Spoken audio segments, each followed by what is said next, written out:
Fasting cycle. Fat का मतलब जब हम फैट स्टेट में होते हैं तो बॉडी उसको कैसे फूड को बायोलॉजिकली ऑक्सीडाइज करके एनर्जी प्रोड्यूस करती है। इसका मैंने पहले भी एक video biological oxidation of food में बना रखा है, आप वो भी देख सकते हैं। और यहाँ पर हम जस्ट इसको एक ब्रीफ कर लेते हैं कि what happens in the fat cycle. Basically it consist of three stages या थ्री लेवल ऑफ मेटाबॉलिज्म। अब प्राइमरी लेवल ऑफ मेटाबॉलिज्म में क्या होता है कि हम किसी भी रूप में फूड लें, चाहे कार्बोहाइड्रेट, प्रोटीन या लिपिड। कार्बोहाइड्रेट यूजली ये अपने जो बिल्डिंग ब्लॉक है ग्लूकोज में टूट जाएगा, protein in amino acid and lipids ये अपना फैटी एसिड के अंदर ब्रेक डाउन हो जाएगा। और इसके बाद तीनों के तीनों एक कॉमन इंटरमीडिएट देंगे जिसको कहते हैं हम acetyl coenzyme A. Acetyl coenzyme A. फिर इस एसिटाइल कोएंजाइम ए से अगर आगे it goes into secondary level metabolism जिसको हम कहते हैं आपका क्रब साइकिल। जो कुछ क्रब साइकिल कुछ हाई एनर्जी कंपोनेंट जैसे NADH FADH2 प्रोड्यूस करेगा और ऑल्सो कार्बन डाइऑक्साइड। और इस NADH और FADH2 में से एनर्जी को एक्सट्रैक्ट करने के लिए I go in electron transport chain जो बेसिकली आपकी एनर्जी को प्रोड्यूस करेगा। एंड अल्टीमेटली जो इलेक्ट्रॉन है the oxygen is the final acceptor and we get the water molecule.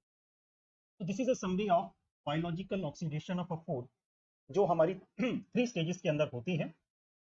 And this what happens in the fat cycle.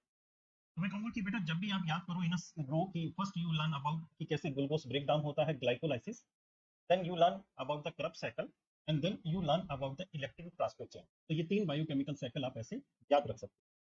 अब हम बात कर लेते हैं कि जब हम फास्टिंग स्टेट में आते हैं या फास्टिंग से स्टारवेशन स्टेट में जाते हैं तो बॉडी कैसे रिस्पॉन्ड करती है। हम इसके लिए we divide it into the four stages. First stage, second stage, third stage and the fourth stage में डिवाइड कर सकते हैं। अगर मैं फर्स्ट स्टेज की बात करूं तो if the person has not eaten for first 4 to 16 hour, मतलब 4 से 16 घंटे तक अगर उसने कुछ नहीं खाया है तो हम कह सकते हैं कि वो फास्टिंग की अर्ली स्टेज में है, तो it is called as early fasting. अगर वही पर्सन 16 से 48 आवर्स मतलब लगभग 2 दिन तक अगर वो कुछ ना खाए तो now he is in the fasting stage. और अगर वो ही इस आवर्स को आगे प्रोलॉन्ग कर ले मतलब now it go for 2 to 5 days and it is called prolonged fasting. अब फास्टिंग उसने प्रोलॉन्ग कर ली है। और इसी को हम कुछ लिटरेचर इस कंडीशन को we can also called as starvation भी कह सकते हैं। और अगर पर्सन 5 दिन के बाद भी कुछ ना खाए more than 5 days then this condition we called as the prolonged starvation. तो under these four stages we will learn how the body respond. अब हम बात कर लेते हैं आपकी पहली कंडीशन की विच इज अर्ली फास्टिंग। मान लीजिए जी आज करवा चौथ का व्रत रखना पड़ गया है और सुबह सूरज चाचू उगने से पहले आपने दूध और जलेबी खा ली है। अब जब शाम को चंदा मामा जब तक नहीं उगते लगभग 16 घंटे बाद आपको कुछ खाना नहीं है, तो बॉडी इस एक दिन के व्रत में फास्ट में कैसे अपने आप को एनर्जी प्रोवाइड करे। तो मेनली जो आपने जलेबी खाई है, ग्लूकोज खाया है, वो बॉडी में ग्लाइकोजन के रूप में स्टोर हो जाता है। और इस पहली स्टेज के अंदर वही ग्लाइकोजन इसका ब्रेक डाउन होता है and it provide the energy source to that fasting person. तो हम क्या याद करेंगे कि फर्स्ट स्टेज के अंदर there occurs glycogenolysis means break down of the glucose glycogen and it provide the glucose to the body जिससे वो अपनी एनर्जी को मेंटेन रखता है। फास्टिंग की बात करते हैं दूसरी स्टेज कि वो पर्सन ने जब 16 से 48 घंटे लगभग 2 दिन तक कुछ नहीं खाया और उसकी बीवी ने मांगा कि मुझे तो ये वाला हार चाहिए, पर आपने मना कर दिया, तो वो 2 दिन तक उसने भूख हड़ताल कर दी कि मैंने कुछ खाना नहीं है, मैं तो सिर्फ पानी पे जिंदा रहूंगी। तो अब बॉडी क्या करता है इस 2 दिन के अंदर कि कुछ नॉन कार्बोहाइड्रेट सोर्स से ग्लूकोज बना के ग्लूकोज की पूर्ति को पूरा करता है। उसी प्रोसेस को हम कहते हैं ग्लूकोनियोजेनेसिस। ग्लूको का मतलब ग्लूकोज का बनना, न्यू का मतलब न्यू, जेनेसिस का मतलब synthesis means synthesis of non new glucose basically from the non carbohydrate precursor को अगर मैं ग्लूकोज में कन्वर्ट कर दूं तो उसको ग्लूकोनियोजेनेसिस कहता है and it provide the glucose to the body. ये दूसरे स्टेज। अगर हम थर्ड स्टेज की बात करें, जब पर्सन 2 से 5 दिन के अंदर फास्टिंग के अंदर है, तो इसके अंदर क्या होता है कि बेसिकली जो बॉडी का फैट है वो टूटने लगता है, and it acts the source of energy. तो here beta oxidation of fatty acid, तो it act as the source of energy, ये यहाँ पर रहता है। पर बेटा एक मिथ भी थी कि कई बार आपने सुना होगा कि कई लड़कियों ने जी वो 5 दिन से कुछ नहीं खाया, वो डाइटिंग पे है, जिससे उनको लगता है कि उनका जो शरीर का फैट है वो टूट जाए। बस बेसिक कंसेप्ट इज दैट कि अगर आप 2 से 5 दिन तक लगभग कुछ खाएंगे नहीं, सिर्फ आप फ्लूइड पे रहेंगे, तो मोस्टली बॉडी का फैट टूट सकता है। दूसरा, इसी के अंदर कीटोन बॉडीज भी फॉर्मेशन हो जाती हैं। कीटोन बॉडीज एक water soluble energy yielding molecules होता है, तो वो जैसे aceto acetate, beta hydroxy butyrate and acetone, ये तीनों कीटोन बॉडी हैं। तो both this it act as source of energy for a body. अगर पर्सन एक लंबे भूख हड़ताल पे चला जाए लगभग 5 दिन से ज्यादा, लगभग 2 सप्ताह तक, 12 डेज और 13 डेज, तो अब इसके अंदर क्या होता है कि बॉडी का जो मसल का प्रोटीन है वो टूटने लगता है। तो there is increase in muscle proteolysis, body का मसल का जो प्रोटीन है वो टूटने लगता है, जिससे बॉडी में मसल मास का लॉस हो जाता है, and also that condition is called as cachexia.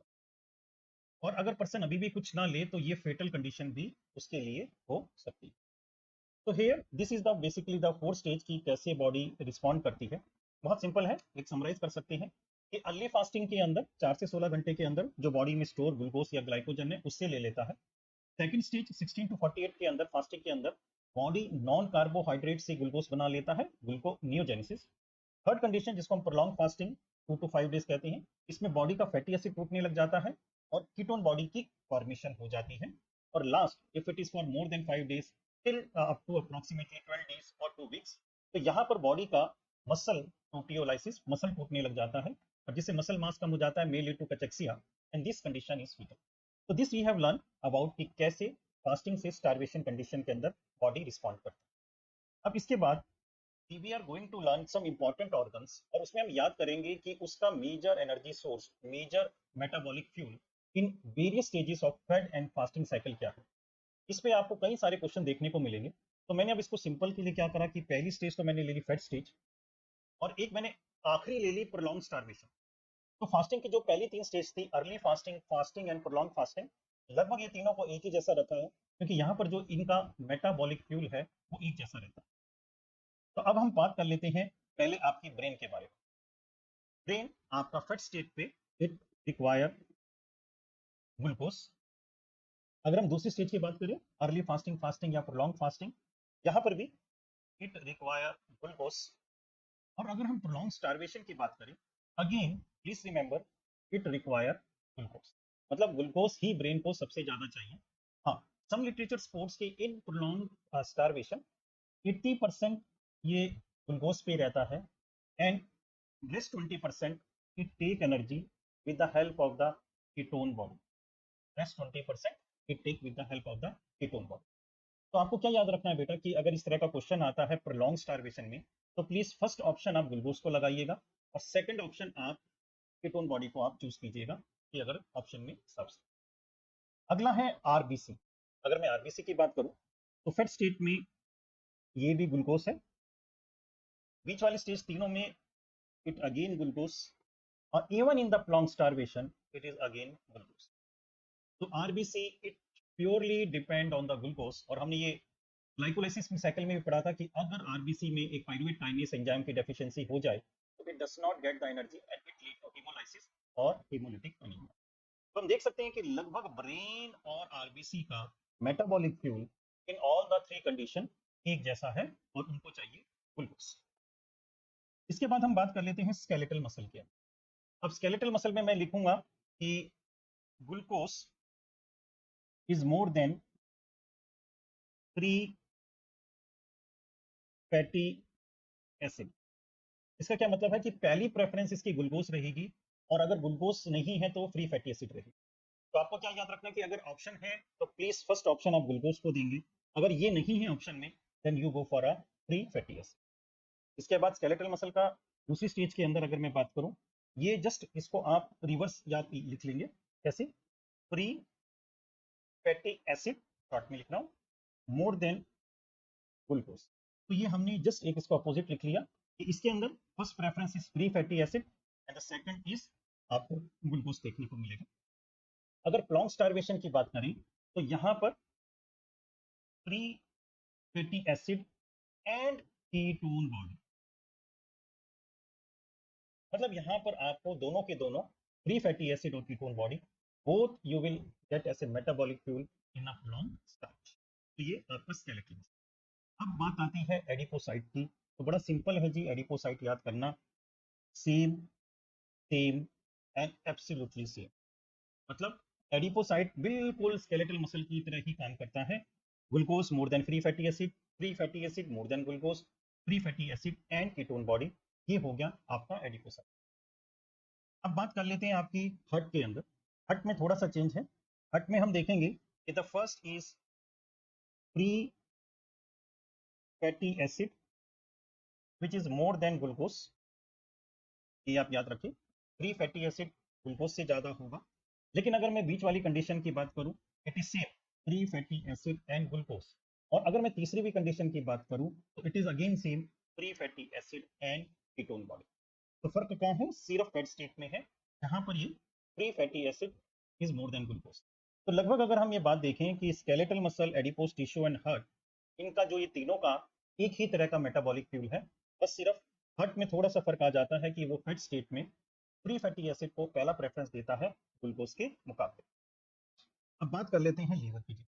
Liver को तो हम वैसे ही प्यार से लव ट्रायंगल कहते हैं जी, है ना, कि ये लीवर है हमारा। तो लीवर की अगर हम बात करें तो इसका पहला है कि it is glucose is more than free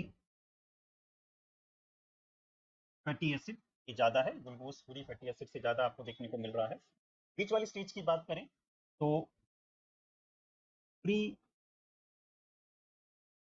fatty acid more than glucose, and तीसरा अगर हम बात करें इसके अंदर, it is amino acid and free fatty acid, ये देखने को। तो अगर हम लीवर में देखें तो बेसिकली पहली में तो आप ये देख सकते हैं कि फैट स्टेट में इसको चाहिए ग्लूकोज ज्यादा in comparison to free fatty acid, अगली स्टेज में it required free fatty acid more than glucose, और तीसरे में it require amino acid and free fatty acid. मतलब लीवर एक ऐसी चीज है जो लगभग तीनों चीजों को इस्तेमाल करता है अलग अलग कंडीशन में। मैं कह दूं फर्स्ट स्टेट में इसने ग्लूकोज किया, बीच वाली कंडीशन में इसने फैटी एसिड किया, और लॉन्ग स्टारवेशन के अंदर इसने अमाइनो एसिड को यूज किया। तो इस तरह से आप you can remember, I summarise कर लेते हैं दोबारा से, कि ब्रेन और आरबीसी लगभग एक जैसा काम करता है, किसी को ग्लूकोज चाहिए, they depend mostly on glucose. Skeletal muscle, heart, adipocyte and heart, तो पहले के अंदर glucose is more than free fatty acid, फिर इसको रिवर्स लिख दीजिए, free fatty acid more than glucose and then free fatty acid and ketone body. Adipocyte बिल्कुल same है, हार्ट भी बिल्कुल सेम है, लेकिन फर्क कहां पर है, सिर्फ फैट स्टेट में है, या फ्री फैटी एसिड ग्लूकोज से ज्यादा। और लीवर की बात करें तो इसको तीनों चाहिए, फैट में ग्लूकोज, बीच में फ्री फैटी एसिड और अमाइनो एसिड। तो अगर आप एक चीज और नोट करें कि अगर मैं बात करूं जी फैट स्टेट में which is the major fuel जो निकल के आया, glucose, glucose, glucose, glucose and glucose, तो हम ये कह सकते हैं कि glucose is basically consider as the major fuel of the fed state. तो ये इसके लिए भी कि अगर आप ये चीज भूल जाएं और वो पूछे कि फैट स्टेट में कौन सा मेजर फ्यूल रहेगा, तो मोस्ट प्रोबेबली आप ग्लूकोज के साथ जा सकते हैं, क्योंकि काफी ऑर्गन्स का वो मेन फ्यूल है। अगर हम बात करें बीच वाली स्टेज की, अर्ली फास्टिंग, फास्टिंग या प्रोलॉन्ग फास्टिंग की, तो आप ये देखिए free fatty acid, free fatty acid, free fatty acid and free fatty acid. तो मेजोरिटी के अंदर free fatty acid is the major fuel for the organs. इसमें एक्सेप्शन हमें पहले पता है कि ब्रेन और आरबीसी को तो ग्लूकोज ही चाहिए, तो वहां कंफ्यूज होने की जरूरत ही नहीं है। रेस्ट जो भी मेन ऑर्गन है उनको free fatty acid is the major metabolic fuel in early fasting, fasting और लॉन्ग स्टार्च। तो this is the small conceptual topic जो बहुत इंपॉर्टेंट है, काफी सारे इसके अंदर क्वेश्चंस आते हैं। तो इन अ सिंपल फैशन हम ये चीज को याद रख सकते हैं। And I just appeal to student कि just calm and love this subject, क्योंकि सिंपल है, आराम से। वैसे तो मैं कहता हूँ कि ये सब्जेक्ट बड़ा सीधा है जलेबी की तरह, लेकिन मैं कहता हूँ कि पढ़ते रहो, पढ़ाते रहो और बस यूं ही दिल लगाते रहो।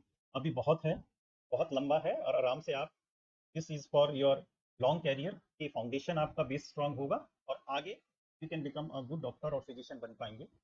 और कुछ आपके लिए भी, कि किया था मिलने का वादा, किया था मिलने का वादा, उसने 5वें दिन का, अरे किसी से सुन लिया होगा कि जिंदगी 4 दिन की होती। Thanks for your kind attention.